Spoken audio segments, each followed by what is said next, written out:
আমি কি পারবো? এই সন্দেহ, আমি পারবো, জোরে বলো তো, পারবো। এটা হলো বিষয়, এই পারতে হবে, কারণ পারার জন্যই তোমার জন্ম হয়েছে, তুমি এই প্রজন্মে এসছো। এই প্রজন্ম হলো পৃথিবীর ইতিহাসে মানুষ বহু প্রজন্ম হয়ে হয়ে হয়ে হয়ে এই প্রজন্মে এসছে, তাই না? এর আগে বহু প্রজন্ম শেষ হয়ে গেছে না? এই হলো দুনিয়ার সবচেয়ে শক্তিশালী প্রজন্ম, হলো এই প্রজন্ম। তোমরা হলে সে প্রজন্ম। তোমাদের কাছে আমরা চুনুপুটি, এখানে বসে আছে, মনে হচ্ছে যে আমাদের মধ্যে অনেক শক্তি এখানে দাঁড়িয়ে কথা বলতে পারছি, এবং আমাদের সাথে হওয়া যে বিগত সময়গুলোতে যে নিপীড়ন ঘটেছে, মানবাধিকার হরণ ঘটেছে, সেই গল্পগুলা আমরা আজকে বলতে পারছি জাতির সামনে। উপস্থিত রয়েছেন বিগত 16 বছরে নির্যাতিত পরিবারসমূহ, গুম হওয়া পরিবারসমূহ, এবং এই জুলাই আন্দোলনে যারা শহীদ হয়েছেন, যারা আহত হয়েছেন, তারা এবং তাদের পরিবাররা আজকে এখানে উপস্থিত ছিলেন। আজকে এখানে উপস্থিত আছেন বিভিন্ন রাজনৈতিক দলের সিনিয়র এবং তরুণ নেতৃবৃন্দ। এবং এই ধরনের একটি আয়োজন করার জন্য আমি মায়ের ডাক সংগঠনটিকে আন্তরিকভাবে ধন্যবাদ এবং কৃতজ্ঞতা জানাচ্ছি। এবং এই যে মায়ের ডাক, অধিকার, এই সংগঠনগুলা আমাদের সাথে সব সময় ছিল। আমরা যখন কথা বলতে পারতাম না, তখন তারাই কিন্তু আমাদের কথাগুলো বলতেন। সকলের আলোচনা করলেন, বক্তব্য দিলেন, এবং আমরা দেখতে পাচ্ছি যে সকলের কথার মধ্যে কিন্তু আমাদের সেই যে মিল আমরা দেখতে পেলাম।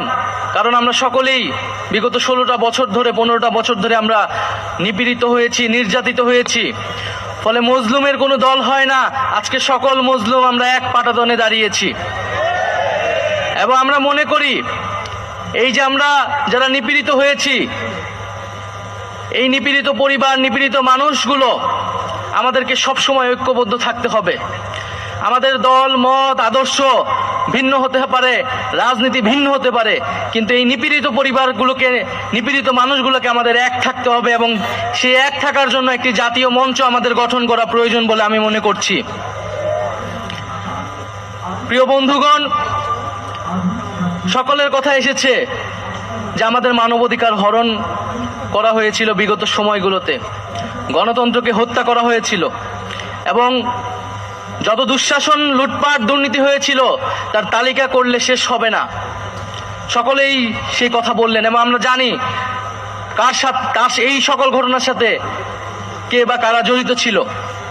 সেই শেখ হাসিনা এবং আওয়ামী লীগ এবং তাদের যে মুজিববাদী রাজনীতি এবং আদর্শ, যেটা একটা ফ্যাসিস্ট রাজনীতি, সেই রাজনীতির উপর ভিত্তি করে কিন্তু তারা মানবাধিকার হরণ করেছিল। তারা মানবাধিকার হরণকারী দল, মানবতা বিরোধী দল।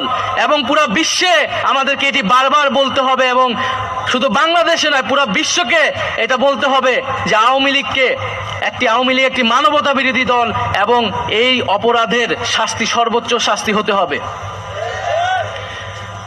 প্রিয় বন্ধুগণ, আমরা বলেছি যে এই যে যারা গণহত্যা করেছে, এবং এই গণহত্যা শুধু এই জুলাই আন্দোলনে নয়, ক্ষমতা শুরু থেকেই এই মানবাধিকার হরণ এবং গণহত্যার সাথে তারা জড়িত। শেখ হাসিনার হাতে রক্তের দাগ সব সময়ই ছিল, যেমনটা ছিল তার বাবার হাতে। আমরা দেখেছি পিলখানা হত্যাকাণ্ড হয়েছে, আমরা দেখেছি শাপলায় কি নির্মমভাবে হত্যাকাণ্ড এবং গণহত্যা সংঘটিত হয়েছিল।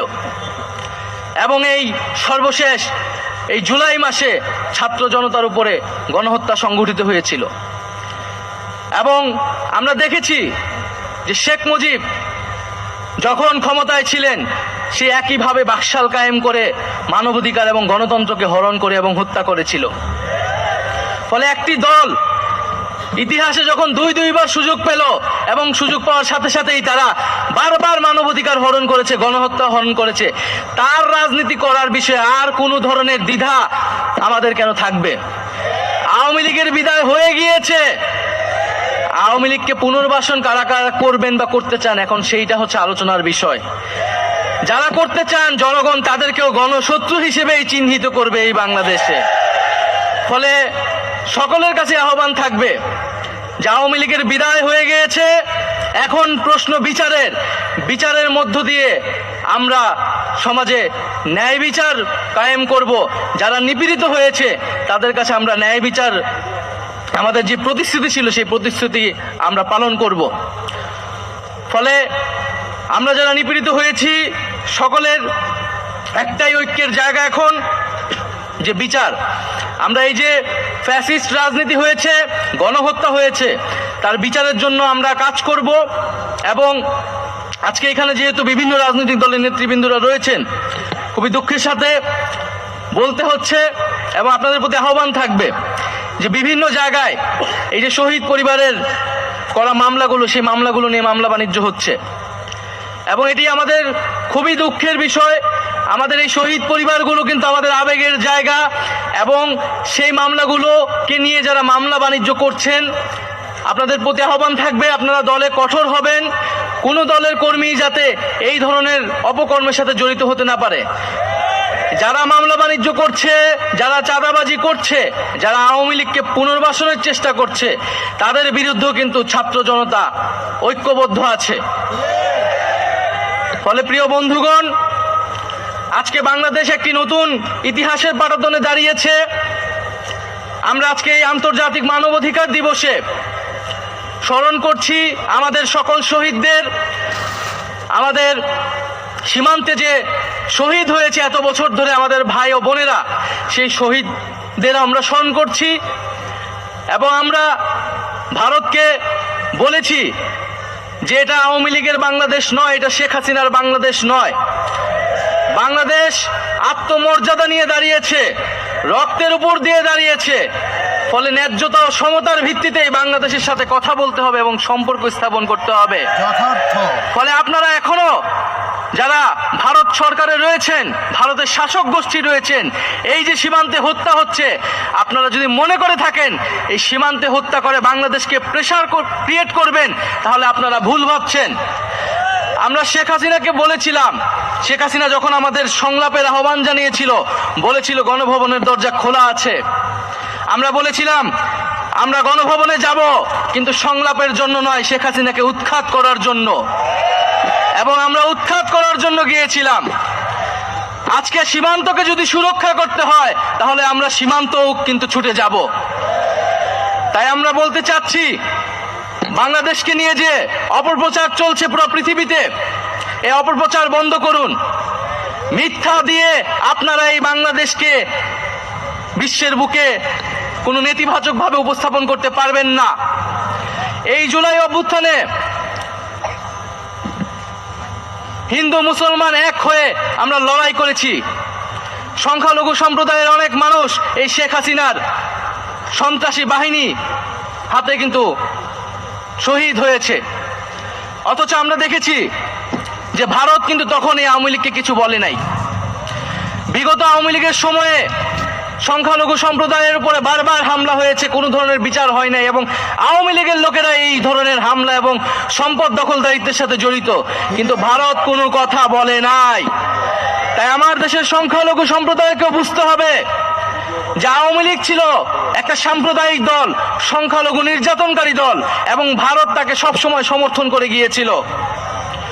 ফলে এই দেশ আমাদের, এই মাটি আমাদের, আমাদেরকে একসাথেই এই মাটিতে ঐক্যবদ্ধভাবে কিন্তু বেঁচে থাকতে হবে, লড়াই করতে হবে। কোনো শক্তি যাতে আমাদের ভিতরে বিভাজন করতে না পারে সে বিষয়ে আমরা সবসময় সচেতন থাকব। আজকে এই আন্তর্জাতিক মানবাধিকার দিবসে আমি ফিলিস্তিনের মুক্তিকামী জনতার প্রতি সংহতি জানাচ্ছি। যেই জায়নবাদী শক্তি সেই ফিলিস্তিনে মানবাধিকার হরণ করছে তার বিরুদ্ধে নিন্দা জানাচ্ছি এবং পুরা বিশ্ববাসীকে এই ফিলিস্তিনের মানবাধিকারের পক্ষে দাঁড়ানোর আহ্বান জানাচ্ছি। প্রিয় বন্ধুগণ, আমি কথা বাড়াবো না, একটি কথাই বলে শেষ করব যে রক্তের উপর দিয়ে আমরা এই নতুন বাংলাদেশ পেয়েছি, রক্তের উপর দিয়ে আজকে আমরা এখানে দাঁড়িয়ে কথা বলছি। ফলে এই যে রক্তের যে আমরা প্রতিশ্রুতি যে সেই বিচার অবশ্যই আমরা করব, এবং সেটার জন্য আমাদের যে জাতীয় ঐক্য, জাতীয় সংহতি, সেটি সবসময় আমাদেরকে রক্ষা করতে হবে। এবং আজকে আমি এখানে এসেছি, সকল নিপীড়িতর সব সুর আজকে এক ঐক্যতানে পরিণত হয়েছে। সবাই কথা বলেছেন, যার যার নিপীড়নের গল্পের কথা বলেছেন, বিচারের কথা বলেছেন। আমি অবশ্যই এই সকল কথা আমাদের সরকারের যিনি প্রধান উপদেষ্টা আছেন তার কাছে পৌঁছে দিব, এবং আমরা নিশ্চিত করব যে আমরা এই সকল নিপীড়ন, সকল গণহত্যা, সকল মানবতাবিরোধী হত্যা, গুম, খুন, সেগুলার বিচার আমরা এই সরকারের থাকা অবস্থায় নিশ্চিত করব। ইনশাআল্লাহ। আসসালামু আলাইকুম, ধন্যবাদ। ধন্যবাদ মাননীয় উপদেষ্টা নাঈম ইসলামকে।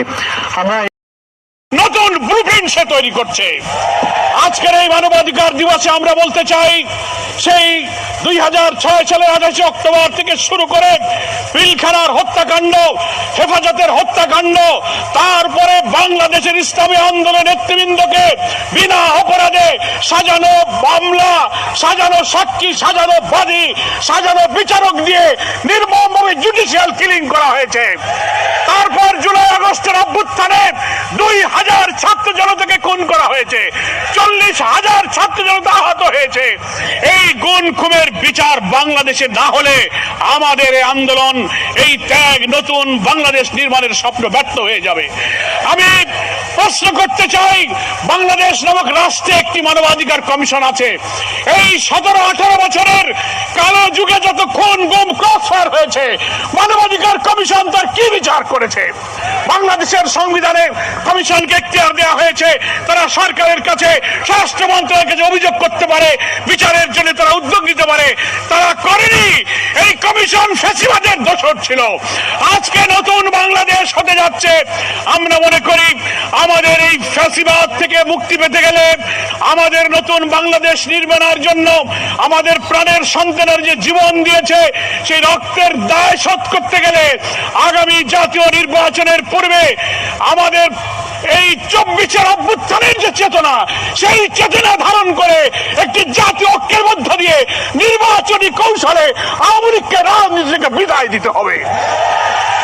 প্রিয় ভাইরা আমার, আজকে বাংলাদেশের মানুষ বর্তমান সরকারের অর্থাৎ অন্তর্বর্তীকালীন সরকারের প্রধান উপদেষ্টা ডক্টর মোহাম্মদ ইউনূসের ডাকে সাড়া দিয়ে গত 4 তারিখে দেশ এবং দুনিয়াকে আমার জাতীয় ঐক্যের প্রমাণ দিয়েছি।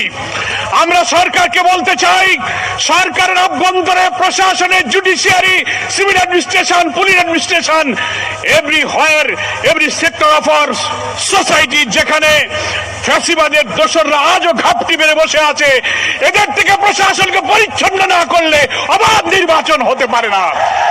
সেই জন্য আপনারা শক্ত হন, দৃঢ় হন, ঝুঁকি গ্রহণ করুন। আমরা আপনাদের পাশে আছি। কিন্তু আওয়ামী দোসরদের সাথে আঘাত করলে আপনার আমার স্বপ্ন পূরণ হবে না, নির্বাচন নিরপেক্ষ হবে না। সেই জন্য হাজার শহীদের রক্তের দায় শোধ করার জন্য আসুন নতুন একটি বাংলাদেশ নির্মাণ করে আমাদের এমন বাংলাদেশ আমরা চাই যেখানে গণতন্ত্র, ভোটাধিকার, মানবিক মূল্যবোধ, সাম্য, সামাজিক সুবিচার, নিরন্ন মানুষের দুঃখ কষ্ট, অনাহারী বস্ত্রহীনের কান্না থাকবে না, ইনসাফপূর্ণ সমৃদ্ধ বাংলাদেশ হবে। সেই বাংলাদেশ যদি আমরা প্রতিষ্ঠা করতে পারি তাহলেই 24-এর গণ অভ্যুত্থানের ত্যাগ আমাদের সার্থক হবে।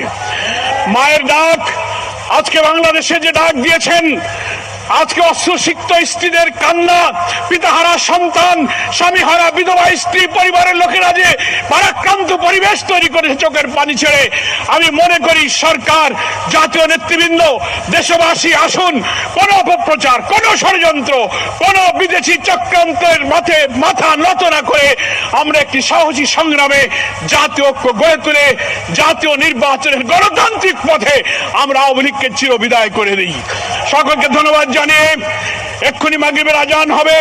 যারা আজকের এই মায়ের ডাকের সাড়া দিয়ে নতুন জাতীয় চেতনার আজকে আরেকটি ঐক্যের নজির স্থাপন করলেন, এই ঐক্যই যেন বাংলাদেশের মানুষের স্বপ্ন পূরণের কারণ হয়, সেই আশাবাদ ব্যক্ত করে সকলকে ধন্যবাদ জানিয়ে বাংলাদেশ জামাত ইসলামীর সম্মানিত আমির, বাংলাদেশের রাজনৈতিক অঙ্গনের আলোচিত নন্দিত মানবিক নেতা ডাক্তার শফিকুর রহমানের পক্ষ থেকে দেশবাসী দেশবাসীকে শুভেচ্ছা জানিয়ে, মায়ের ডাককে অভিনন্দন জানিয়ে আমার বক্তব্য শেষ করছি। খোদা হাফেজ। বাংলাদেশ জিন্দাবাদ।